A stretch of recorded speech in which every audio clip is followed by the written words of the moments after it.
Alita Battle Angel, which we gave a review on. And you forgot to give the numbers. Well, it's all the way over here. I can't see it. Hang on. Let me turn around. There you go. Okay. There.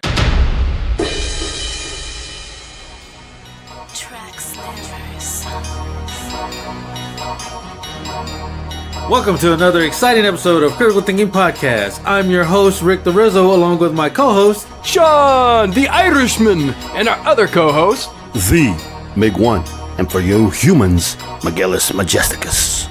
And this is a critical look at all things TV, movies, video games, and upcoming creators. I can buy up the mall cause I got hella bang, bang. I can ball every day cause I got hella bang, bang. You got a window shop cause you got no bang, bang. And you can't get no pussy cause you got no bang. This is episode 118. Point one. Point 1. Point 2. Point 3. I don't know how many points we're going to get out of this. We'll find out a little bit later. Mig1 is nowhere to be found. He's invisible. He's invisible. Apparently, he's hugging the toilet. Apparently, he's not feeling well, so that's what's happening with him. He's out for this week. So, how was your week? My week was... I don't even fucking remember. No, I don't know. It was really busy. I was doing all kinds of stuff. I was working on like all these different projects I've got going on and just like writing all this shit down, trying to keep track of what I'm doing. And I was like, damn, I'm going to like go into like AI rampancy like fucking Cortana or something if I don't like start doing something a little differently. But yeah, you know, we're just working on all kinds of things with the show. We got some big stuff got working with the True Showtime that we're looking at doing. So whole lot of stuff, a lot of exciting things we got for you guys, and we'll definitely have some really interesting things moving forward. Oh yeah, definitely. It's gonna be a lot of learning stuff that we're gonna be doing too. A lot of stuff that we gotta learn. Yeah, I think it's mainly gonna be between me and Sean learning a lot of this stuff because Miguel is not technically inclined. And it was funny because he's an IT person. Makes no sense, doesn't it? Anyways, as for my week, I was sick last week. I got sick on Thursday, left work half a day, slept all day Friday. Saturday was kind of iffy. That's why we didn't record on Saturday like we were planning to. But then Sunday comes around, I was actually better. I had my appetite back. I was eating again. I was like, all right, I'm actually doing a lot of things now. And we could have recorded that day, but we know that everybody was kind of busy. So we just wait till today. So here it is, Monday. And Miguel's sick, the bastard. And he was the one that pushed it for Monday, you know. And he's not here. So stop licking them doorknobs, Miguel. He's like, yeah, I don't know what you're doing at lunch. I don't know what you're doing. You know, go. You know, it goes not in the trash into your mouth. It goes in your mouth, and then you throw it away. Whatever you don't. Yeah, the 10-second rule is not real, bro. Anyways. Let's go ahead and move on here. Let's go ahead and get our box office numbers. Sean, you want to go ahead and give our box office numbers for this weekend? Right. Box office numbers. Weekend of February 22nd to 24th. How to Train Your Dragon, The Hidden World. Coming in at number 1, we have weekend grossing $55 million. We have a total gross of $57 million on a budget of $129 million. That's week 1 in the U.S. Half their budget. Usually those animated movies do better, but again, it's probably the timing. Yeah, but this is one movie I did not know it came out. wanted to go see this one also, and I did not know this came out this week, so I want to try to go check it out this coming up weekend. Yeah, you know, and maybe that's what it is, because like I didn't know either. You know, usually from the YouTube ads and shit like that, you usually know when stuff's going to be out. And with this one, I mean, it's like came in from nowhere. It's like, whoa, wait, it's already out there? Yeah, and this is one of my favorite series. The first one and the second one were really good. So I want to see what the final product is going to be, the ending of this trilogy. Yeah, definitely. And it was massively popular. So, you know, I'm sure this is just the beginning. People are going to realize, oh, it's in theaters, so they're going to go see it. Yeah. It'll catch up. And we have at number 2, Alita Battle Angel, which we did a review in the episode that you heard previously, episode 117.2. And we have here the weekend gross at $12 million, total gross of $61 million on a budget of $170 million. This is week 2. Not big numbers in the U.S. Yeah, not at all. Miguel usually does our worldwide, but he's not here. Like I said, it's an anime. If you don't like the type, that's really like a lot of people don't like. Hence why I think that's why the way it's doing the way it is. Yeah, I would say so. And again, like this probably would have been better as a summer flick, something that, kids are out of school. What are we going to do? Hey, let's go check out the action movie. This would have been better for like June or July or something. Yeah. So they probably didn't do themselves any favors coming out in friggin' February. Yeah. So then we have after that, we have number 3, we have the Lego Movie 2, second part. Weekend grossing at $9,683,000. Total grossing at $83 million on week 3. So they don't have our budget numbers on here, no. But I can only surmise that that's probably not really touching the budget very well in the American market. No, I don't think so. I think it went really low. I don't know. I wanted to see this one too, and it looks like I might be waiting till that one to get to like a red box, maybe to see it on this one. I don't know why. Something just didn't appeal to say, gotta go see it. Not like the first one was.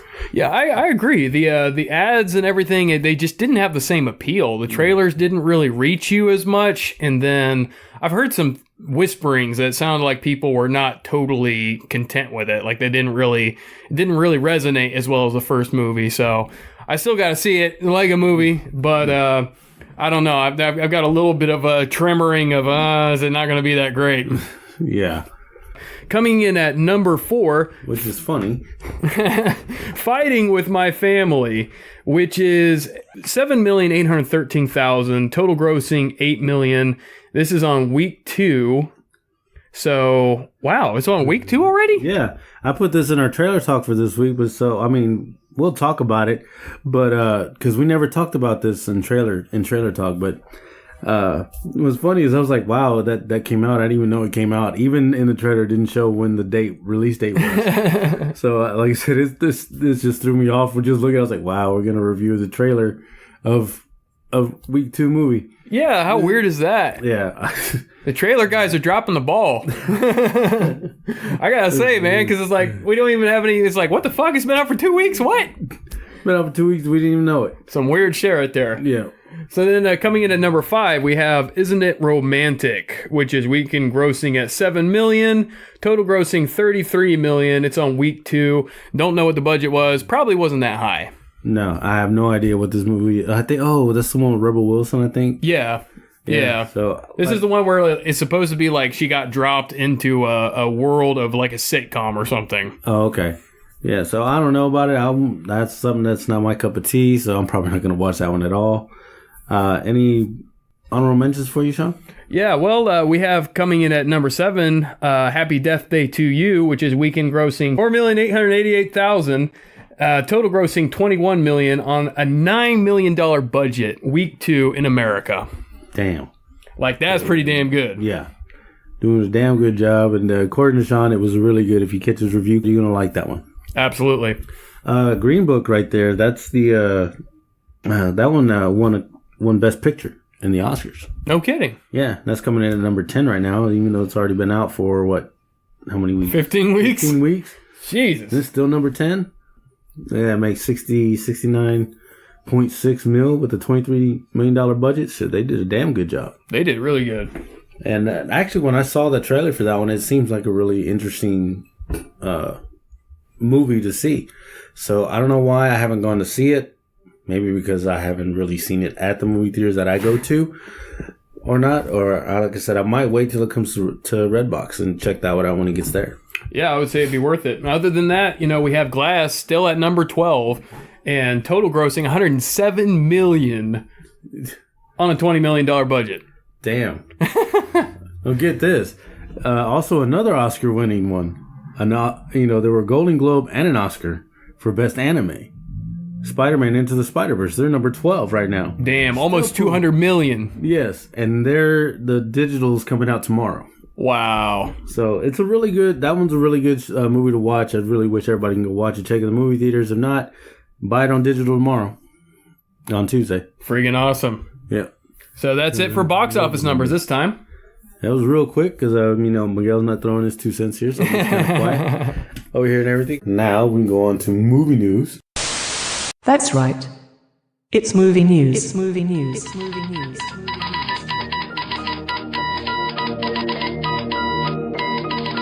I say movie news, where I think I changed it now. I think I'm gonna call it entertainment news because Entertainment news. because For the suave gentleman.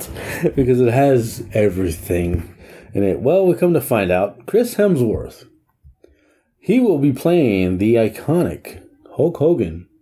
No kidding. Yes, in an upcoming biopic movie. According to Hollywood Reporter, Todd Phillips and Scott Silver will write and direct. The biopic reportedly focuses on Hogan's rise to wrestling fame. Right. And I don't know. I know Chris Hemsworth. He lifted his ass off for Thor, to where he actually had to lose muscle to fit into the uniform because he got too much to fit into the uniform. So if he got that big, I'm pretty sure he can get pretty damn big. I don't know if he can get to the largest arms in the World Wrestling Federation, because that's what Hogan's known for, but those are big fucking arms. Right. So we can see how that is. What do you think about... I think it's a great matchup. Like, I think having Hemsworth play Hogan is probably like the best of any modern actor I could think of that could pull it off. And I think it's going to be interesting to see how he acts, how he brings out the personality and tries to be Hogan. Like, Hogan definitely had his own personality, you know, like, it was very vivid. It was very out there, very colorful. So it's like, how well is Hemsworth going to be that, like, just crazy expressive and just, oh, it's a Hogan, you know? It's like, I am fascinated to see how he's going to pull that off. I think, like, physically, will he be able to get ripped enough? I bet you get pretty damn close. I bet he could really pull it off. And then, of course, there's going to be the appeal to the ladies, you know, that it's Hemsworth without a shirt, you know. So I think this has got a good chance to maybe pull in some people that wouldn't, you know, like some guys that'd be interested in wrestling might be able to get their girlfriends to come because Chris Hemsworth or whatever. But I think it's really interesting, and you know, again, and this is like golden age wrestling, so it'd be fascinating on a lot of accounts, and could, you know, maybe do some good for the wrestling world. Yeah, could do a lot of good.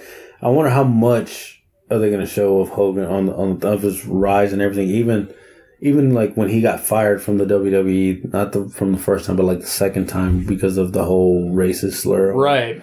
If they went into the dark and the dramatic stuff, then that would really be, they do good with Hemsworth, because he could definitely do the acting for that, like dealing with the really being impacted emotionally, and how, you know, how he would come back and deal with all that kind of shit. You know, I feel like he would do a lot of justice to somebody going through that kind of a tough situation. So if they really do kind of go into that more grittier side of things, they got the perfect actor for that. Yeah. Well, like I said, that's what we got. I thought that was kind of real interesting. That actually comes from Men's Health magazines, where I got that information from also. A little bit of Oscar news. Like I said before, in box office numbers and everything. Rami Malek won Best Actor for Bohemian Rhapsody. Actually, Bohemian Rhapsody won, like, it was the top winner. It won like 4 things: Best Picture, Best Music, Best something else. Dang. It was like all these things, but not Best Picture. Best Picture came to Green Book. Green Book won that one. And also, Spider-Man Into the Spider-Verse, they also won an Oscar for Best Anime. They also won Golden Globe for Best Anime. And like I said, it's very rare where we see Marvel winning their first Golden Globes and Oscar. Yeah. They actually have a superhero that won. Yeah, it's crazy. And what's funny is that in the Oscars also, I didn't write this one down, but Black Panther won. Really? Black Panther won Best Score, Best Cinematography, Best how do you call it? Best dressed, costuming and stuff. Yeah. They won a couple of them like that. Dang. With Black Panther came in on that one. I was like, wow. Wakanda forever. And then also, Bradley Cooper and Lady Gaga, they performed their song that they did together in what do you call it? A Star Is Born. Oh yeah. They actually performed that live at the Oscars. Everybody said it was really good. Oh. And also, like I said, Taron Egerton, and Elton John. Basically, I think they did a duet of Tiny Dancer at Really? Dang. At the Oscars as well. That's cool. You know, for the upcoming movie Rocket Man. Now that is cool. So I was all like, wow, dude. I wish I would have saw that. And actually, my friend shot me the video of it. I haven't gone back to see it, but it's the video of them singing together. Need to check that out on YouTube. That'd be worth seeing right there. Look that one up. Yeah. From Collider.com, that's where I get my other movie news entertainment news that I get. Marvel's The Eternals. That's the space-based movies. The Eternals is basically one of Thanos, like what Thanos is. He's one of. Right. He's one of the Eternals. They said it might be an epic spanning tens of thousands of years since. That's what Kevin Feige says, and he's pushing for the Eternals to be, to the next, like their next part going in. Really? Because we're already exiting Phase 3 and Phase 4. First movie of Phase 4 is Spider-Man: Homecoming. Right. Avengers Endgame is the last for Phase 3. So maybe it's the space base next. Maybe it might not, or maybe we might get the new Avengers more and more and more. Especially now that Disney has acquired some of the other ones, so we might get X-Men coming in there now. We might get and everything, and also from what I also gathered from Colliders that they said that Disney will be bringing rated R Marvel films, but that's only Deadpool. Oh wow! They're not changing that. They're letting that be that. Deadpool, they might put him in other movies as well where he won't be rated R, but his movie's definitely rated R. So that makes perfect sense. Let your winners run. Yeah, and so that's what they're doing with that one. The production of Star Wars Episode 9 has been completed. For better, for worse. J.J. Abrams, he wrapped it up. He briefly spoke about directing, how he was about directing Billy D. Williams. Really? Because Lando Calrissian is in the movie. Oh. So yeah, the long-awaited return of the franchise, Lando Calrissian. He goes, I met him before, and this is J.J. Abrams. He says, I met him before, and he's such a sweet guy. But I gotta tell you, he has such unbelievable respect for him.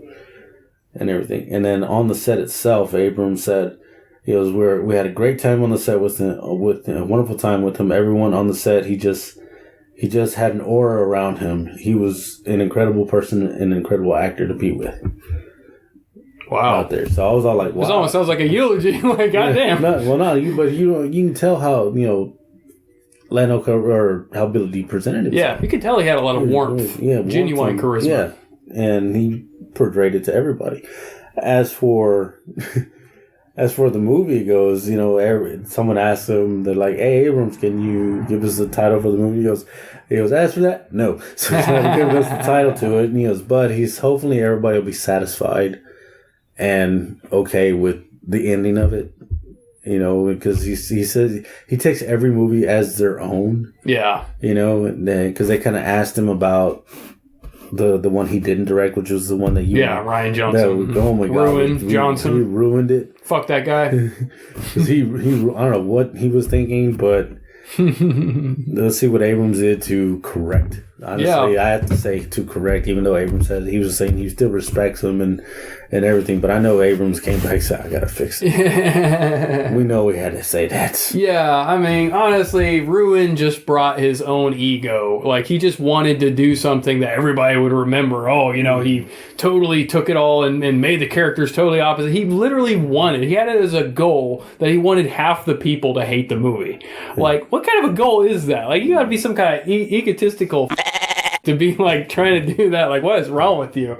So, I don't know. I'm interested to the extent that I would like to see, like, as a creative, how does Abrams try to come back from the amount of flack and hatred the last movie got? Like, what does he do to kind of duct tape the universe back together in some kind of way? Like, I don't know. I don't know what couldn't be done at this point. Like, it's all been left in such flaming wreckage, and that was such like, oh my God, it was more of like a crappy episode of a TV show than a movie. So I don't know. It's like, in some ways, it's like they kind of set low expectations. So it's like he couldn't do worse, I don't think. So yeah, but the hard thing is just to correct it. Yeah, that would be difficult. Yeah. It almost seems like you just need a do-over. Like, let me make the movie I would have made in the first place. Yeah. Other bit of news here, also from Collider. There are talks of a Aquaman spinoff movie, a horror flick. Really? Called The Trench. Oh. About the trench part of Aquaman, all those sea creatures. So this would be like a part of the universe of Aquaman? Yeah. Interesting. And that's what they want to do. It's called The Trench is what they want to do. So getting experimental here. So I'm just curious on... It's like the movie going to be dark the entire time because it was dark in the trench. Because that's when you had all the... not any spoilers or anything, but everybody's seen Aquaman. Everybody should have seen Aquaman already. But when the trench creatures came out, they don't look... They look like creatures, like basically monsters. Yeah. And so that's basically what the movie would be, going down there and seeing. I wonder how they would do this. Yeah, that's interesting.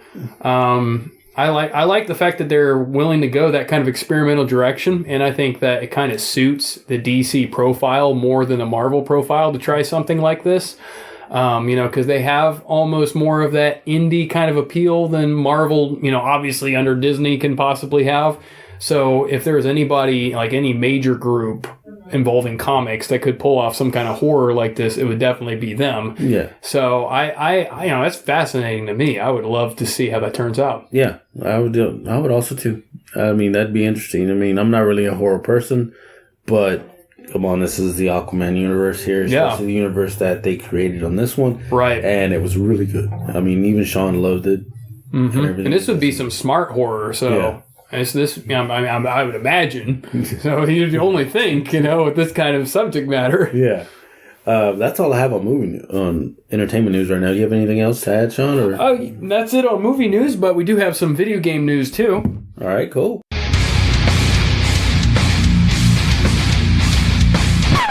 So, I've been looking into what's going on with video games, and apparently discovered that there's basically an equivalent to box office numbers of video games, and it's the weekly video game charts. So, I've been looking into some of that stuff to just see, okay, what's a big deal these days? What's doing really well? And apparently in the U.S., we have right now... At the number one is actually Super Mario Smash Brothers. Wow. For the Switch. Yeah, it's like it's at the total. It's at the top right now. I still haven't gotten it. Yeah, I know, right?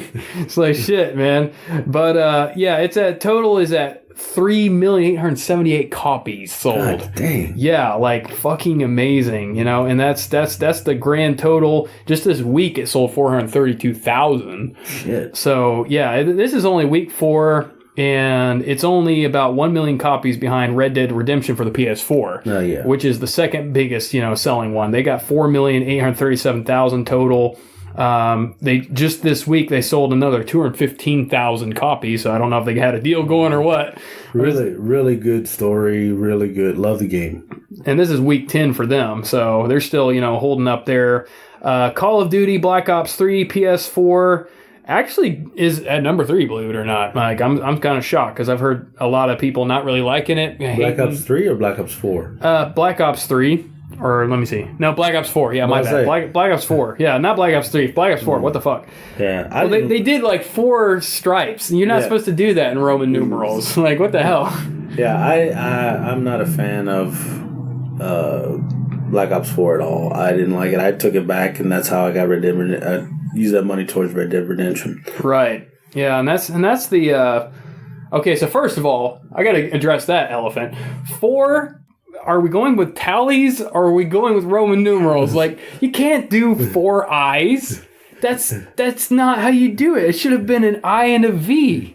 Like, what the hell? They wanted 4 eyes to make it look like the shield, I guess. I don't know, but it's just some dumbass shit right there. Like, that in itself is confusing. It's like, it looks like a, what do you call it, when you do something stupid, a syntax error or whatever. Yeah. It looks like some stupid shit. And then from what I heard, it was like Fortnite or something. It like was not like Black Ops. So I don't know how it even has done that well. Maybe just because there are enough people that are into Fortnite. So if it's similar to that. There's a big following for Black Ops. So yeah, I guess it could be the fanboy effect or whatever. But then we have coming in at number 4, we have Spider-Man for the PS4, which I heard great things about. I heard a lot of good things. I haven't gotten it yet. Yeah, and this is week 17. They just this week they freaking sold 167,000 copies. So they're coming in on a total of like 3,350,000 on week 17. So it's still selling like hotcakes, still huge. I've heard tons of people saying great things about it. So you see most of these right now are the PS4 and Nintendo Switch dominated in the top 5. We have Mario Kart 8 is coming at number 5 on the Nintendo Switch. I have that. And that one's at 4,646,000 in grand total. Week 88? Like, that's a number? It's been out for a while. Guess it's been on the top for a while then. Damn. So, yeah, they're still doing great. Their overall numbers... I mean, that comparison, though, like here they've sold a total 4,646,000 and it's been 88 weeks. And then Red Dead Redemption already, sold 4,837,000 in 10 weeks. And then like Smash Brothers, like, holy shit, 3,878,000 in only 4 weeks. Wow. Like, there's some discrepancy in the differences, and you see how popular some of these games are and how much they really explode. But, these are the U.S. weekly charts, so this is the top 5, because we figure, U.S. gaming market is kind of more who is going to be listening, and paying attention to this kind of stuff. Yeah. But there is the world chart, too, and I thought that was interesting, especially, like, as far as, like, console sales, because it got into like, how those things are selling. And so apparently globally, worldwide, the Nintendo Switch in the weekly charts is up to 807,000 sales. Wow. Just this friggin' week. Wow. Yeah, so friggin' amazing. Total of 29 million. Now the big winner in totals is the PS4, which just this week sold 500,000, but in total it sold 91 million consoles. That's insane. Yeah. Like, everybody in China must be buying a PS4. Like, that's crazy. And Xbox One is not done bad either. They've done like half the numbers of the PS4 in the world market. They did 220,000 this week and 41,000 in total. So worldwide, I mean, obviously PS4 they dominated the market. Now in the US, on the other hand, they were kind of more neck and neck. Xbox One actually had, I think, a little more sales than the PS4 and just the US market. But these are just kind of some analyses on these different consoles. 3DS is 73 million total. The PlayStation Vita is 16 million. These are, again, global numbers. The Switch is really just kind of started as a next-gen console and is already at 30 million. So that's pretty impressive. Yeah. So overall, this is just some of the interesting stuff about what we're seeing in popularity in video games and whatnot. I was very relieved to see that it wasn't like PUBG or anything else that's showing up there.